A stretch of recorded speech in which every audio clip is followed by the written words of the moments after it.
Hi friends, welcome back to my channel. ఇక్కడ ఈ ఛానల్లో బీరకాయ పచ్చడి ఎలా చేస్తారు అనేది ఈ వీడియోలో చూపిస్తాను, చూసేయండి. ఓకేనా? వీడియో నచ్చితే ప్లీజ్ సబ్స్క్రైబ్ చేసుకోండి. ఫస్ట్ టైం ఛానల్ చూసిన వాళ్ళు ప్లీజ్ సబ్స్క్రైబ్ చేసుకోవాలి. ఇప్పుడు ముందుగా అయితే ఇలా ఒక బాండిల్ పెట్టుకొని స్టవ్ వెలిగించుకొని బాండిల్ అయితే పెట్టుకోవాలి. ఇప్పుడు ఇందులో మనము పల్లీలు అయితే 2 స్పూన్లు 3 స్పూన్లు అయితే వేసుకోవాలి. పల్లీలు ఏగేటప్పుడు కొంచెం ఫ్లేమ్ని లో ఫ్లేమ్లో పెట్టుకొని వేయించుకోవాలి. పల్లీలు కాస్త బాగా వేగనివ్వాలి, అప్పుడు మనకు పచ్చడి బాగుంటుంది. ఈ పల్లీలు ఈ విధంగా వేయించుకోవాలి. ఇవి పల్లీలు కాస్త వేగిన తర్వాత నువ్వులైతే వేసుకోవాలి.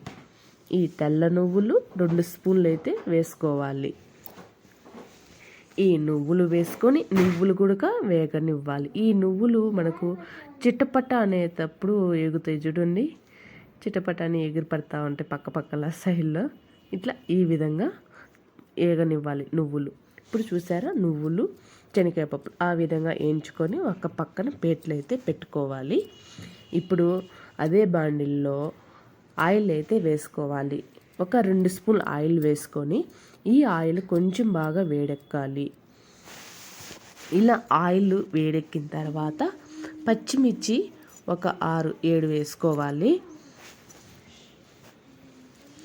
ఈ పచ్చిమిర్చి వేసుకొని ఈ పచ్చిమిర్చి కూడా ఆయిల్లో బాగా వేగనివ్వాలి.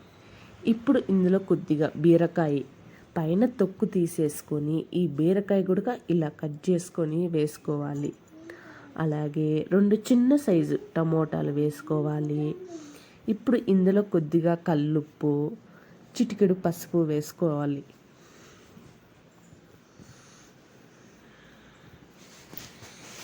ఇప్పుడు ఇందులో కొద్దిగా కల్లుప్పు కానీ సాల్ట్ కానీ ఏదైనా వేసుకోవచ్చు ఈ రెంటిల్లో. ఇప్పుడు ఇందులో చిటికెడు పసుపు కూడా వేసుకోవాలి. ఇప్పుడు వేసుకున్న తర్వాత ఒకసారి బాగా మిక్స్ చేసి కలుపుకోవాలి.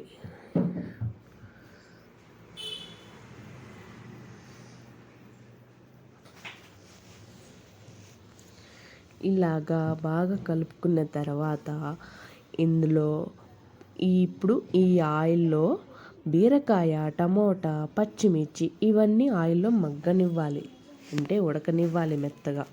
ఇప్పుడు ఇందులో కొద్దిగా చింతపండు వేసుకుందాం. ఈ చింతపండు వేసుకొని బాగా మళ్ళీ ఒక్కసారి మిక్స్ చేసి కలుపుకోవాలి. ఇలా ఈ విధంగా మూత పెట్టుకొని బాగా ఇవన్నీ ఉడకనివ్వాలి ఆయిల్లో. ఇలాగా తర్వాత మనము మూత తీసేసుకొని ఉడికిందా లేదా అని చూసుకోవాలి.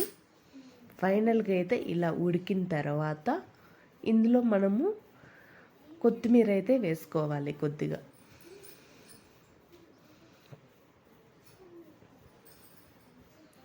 ఈ కొత్తిమీర కూడా వేసుకున్న తర్వాత కొంచెం బాగా కొత్తిమీర ఆయిల్లో కూడా వేగనివ్వాలి.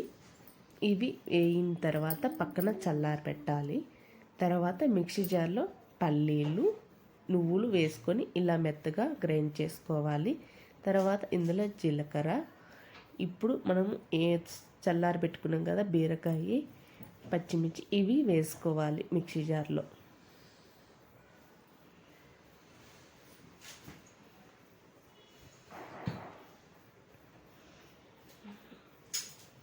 ఇవి వేసుకొని జస్ట్ అలాగా గ్రైండ్ చేసుకోండి, చాలా బాగుంటుంది. రోళ్ళు ఉంటే రోట్లైనా దంచుకోండి. నాకు రోల్ లేదు, ఇలాగా నేను మిక్సీకే పట్టుకుంటున్నాను. ఈ పచ్చడి మిక్సీకైనా రోట్లో ఎలా దంచుతామో అలా చేసుకోవాలి, చాలా బాగుంటుంది. కొద్దిగా కల్లుప్పు వేసుకొని వెల్లుల్లిపాయలు ఒక 7-8 దాకా వేసుకోవాలి. ఇప్పుడు ఇలా ఈ విధంగా గ్రైండ్ చేసుకోవాలి పచ్చడి. ఇలా ఈ పచ్చడి వేడివేడి అన్నంలోకి చాలా బాగుంటుంది. అలాగే రాగి సంగట్లోకి కూడా చాలా బాగుంటుంది. నెయ్యి వేసుకొని తింటే సూపర్గా ఉంటుంది. బీరకాయ పచ్చడి ఇది అండి, చాలా బాగుంటుంది. ఇప్పుడు ఈ పచ్చడి ఒక కప్పులోకి అయితే వేసుకోవాలి. ఇంకా ఈ పచ్చడి పోపు అయినా పెట్టుకోవచ్చు మీరు, లేదంటే పోపు లేకుండా ఇలాగైనా వేసుకొని తినచ్చు. చాలా అంటే చాలా బాగుంటుంది. ఓకేనా, మీరు ట్రై చేయండి ఈ విధంగా బీరకాయ పచ్చడి. చాలా అంటే చాలా బాగుంటుంది. వేడి వేడి అన్నంలో ఈ పచ్చడి ఇంకాస్త నెయ్యి వేసుకొని తింటే సూపర్గా ఉంటుంది. ఓకేనా ఫ్రెండ్స్, ట్రై చేసి మీరు ఎలా ఉండేది కామెంట్ బాక్స్లో కామెంట్ చేసి చెప్పాలి. వీడియో నచ్చితే ప్లీజ్ లైక్ చేయండి, షేర్ చేయండి, సబ్స్క్రైబ్ చేసుకోండి. మరిన్ని వీడియో కోసం ఈ ఛానల్ని ఫాలో అవ్వండి. ఓకేనా, కొత్తగా చూసిన వాళ్ళు ఎవరైనా ఉంటే ప్లీజ్ సబ్స్క్రైబ్ చేసుకోవాలి. ఇలాంటి పచ్చళ్ళు రెసిపీ కావాలి అనుకుంటే మీరు నా కామెంట్ బాక్స్లో కామెంట్ చేసి చెప్పండి. మా పల్లెటూరు విధానంలో చేసి చూపిస్తాను. ఇలాంటి పచ్చళ్ళు చాలా బాగుంటాయి. పల్లెటూరులో ఎక్కువగా పచ్చడి ఇలాగా చేసుకొని తింటాము మేము. చాలా అంటే చాలా బాగుంటుంది ఈ పచ్చడి. ట్రై చేయండి పల్లెటూరు విధానంలో మీరు.